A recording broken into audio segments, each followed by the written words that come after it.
Stop. Take a breath.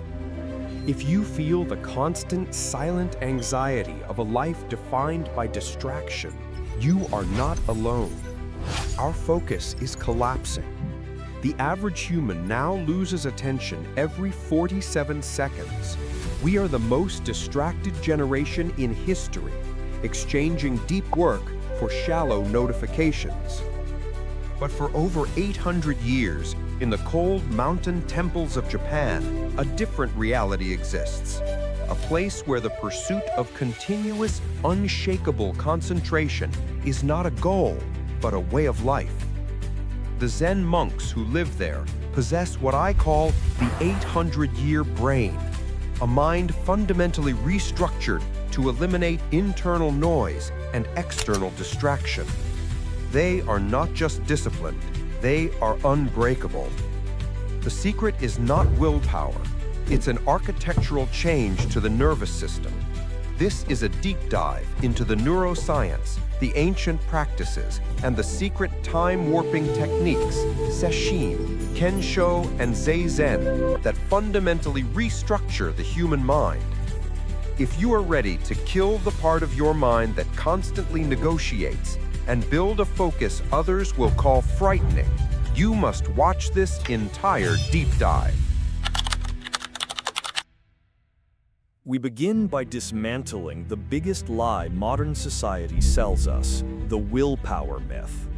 We believe that focus is a fuel tank we must constantly refill through sheer force of will. But this is the path to guaranteed failure. Psychologists call it ego depletion. Your prefrontal cortex, the part of the brain responsible for conscious decision-making and willpower, is a finite resource, powered by glucose. Every decision, from what to wear to when to start work, drains the tank. By the time you sit down to do the difficult thing, the tank is empty. The focus is gone. You are left negotiating with an exhausted mind. The monks understood this 8 centuries ago. Their solution was not to increase willpower, but to eliminate the need for it. This is the no decision rule. Look at the daily life inside a Heiji temple. The bell rings at the same time. The robes are identical. The meal is the same. The posture is rigid. They have eliminated almost every single variable of choice. They are not choosing to wake up at 3 a.m. They are simply responding to the sound of the bell. There is no internal debate because the question does not exist. The neuroscience of habit, the work is outsourced to the basal ganglia, the ancient, primitive part of your brain responsible for instinct and habit formation. When you remove choice, you install a loop: cue, routine, reward. For the monk, the bell, cue, leads to sitting down, routine, which leads to the reward of mental clarity, reward. The system becomes a reflex, consuming near zero cognitive energy. The application: if you are trying to write at a different time every day, you are failing. If you are debating between 20 different productivity apps, you are failing. You are spending your finite mental energy deciding when to drive instead of actually driving. You must identify one single action, fix one single hour, and remove the power of choice from your mind. Choice is the enemy of consistency. The core of the 800-year brain is Zazen, seated meditation. But Zazen is not about relaxation or emptying the mind. It is about becoming. Modern people try to do meditation. Zen monks are meditators. This is a profound shift in identity that the ancient texts and modern psychology both confirm. The identity change. As a monk, the moment you take your vows, you publicly declare, "I am a person who meditates." You are not making a promise to try to do something. You are making a declaration of who you are. The social survival threat. A Harvard neuroscientist discovered that when you make a commitment public, your brain interprets failure as a survival threat. Our ancestors who lost status in the tribe died. Your primitive brain still works that way. The failure to live up to the public identity becomes more painful than the effort required to maintain it. This is why Raphael, the programmer in the previous story, failed until he publicly declared, "I am a person who meditates 20 minutes every day for 90 days. The thought of looking his friends in the eye and admitting he was just another guy who couldn't deliver was unbearable. He weaponized shame. The practice of Zazen is the moment you sit down and let the thought-driven, ego-driven self die. You are observing, not engaging. The thoughts are clouds passing in the sky. By consistently refusing to engage, you are starving the default mode network, the part of the brain responsible for self-referential thought, worrying about the past and planning the future. When the DMN is starved, the monk's brain shifts into the executive attention network, the seat of focused, present moment attention. This is why their focus is unbreakable. Their brain is constantly in the mode we only touch during moments of deep work. After years of continuous, non-negotiable practice, the monk may experience Kensho, a moment of initial, sudden enlightenment. This experience is the ultimate focus hack. It fundamentally and permanently alters the perception of time, self, and attention. The dissolution of boundaries.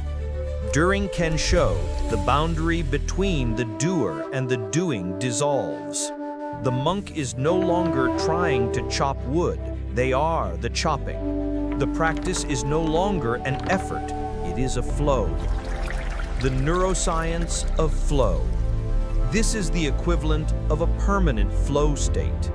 Flow, as defined by Dr. Mihaly Csikszentmihalyi, is a state where the individual is so absorbed in an activity that nothing else matters.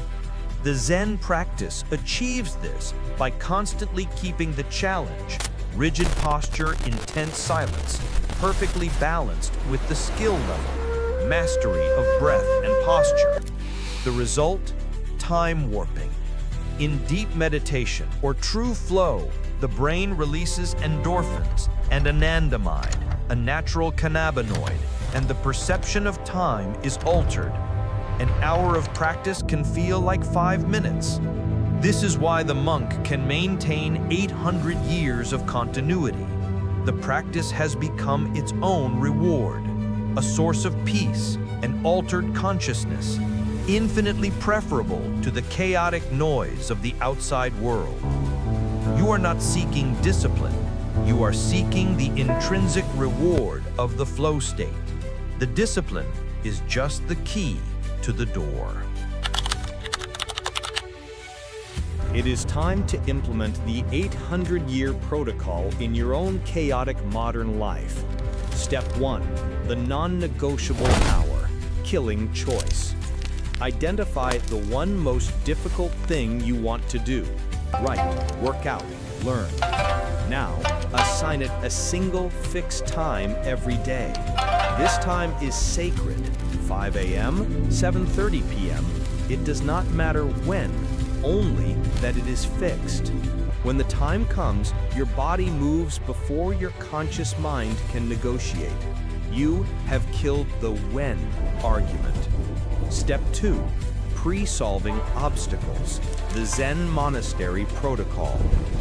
The monks survived earthquakes and famine because the answer already existed. They did not meet to discuss what to do when the meditation hall flooded. The answer was automatic. Go to the dining hall. You must pre-solve every consistency killer. Obstacle. I travel for work. Pre-solution. I do 10 push-ups and 5 minutes of breathing in the hotel bathroom at the fixed time. Obstacle. I feel sick or tired. Pre-solution. I do 30 seconds of the practice. Anything less than that is retreat, not rest. Obstacle: guests are staying. Pre-solution: I use the car, garage, or closet for a silent micro-practice. The power of this is the elimination of decision fatigue at the critical moment. Step 3. Form consistency.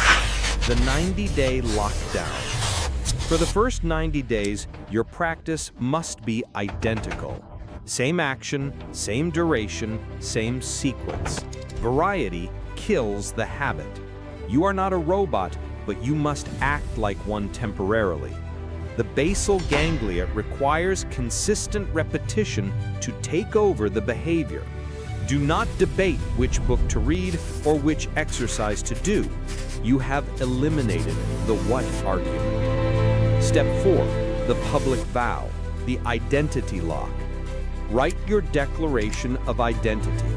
I am a person who, the practice, for, the duration, at, the fixed time, for 90 consecutive days. Sign it. Tell your partner. Post it on a private social media story. You have leveraged the ancient social survival instinct to make the failure of the practice more terrifying than the effort of doing it. Conclusion: transformation.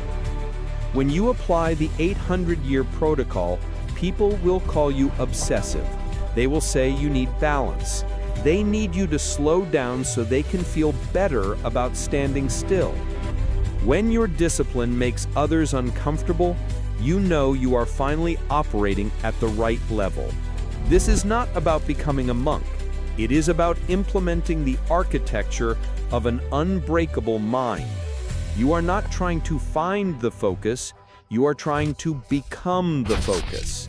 The question remains, are you ready for the death of your inconsistent self and the birth of your unbreakable self?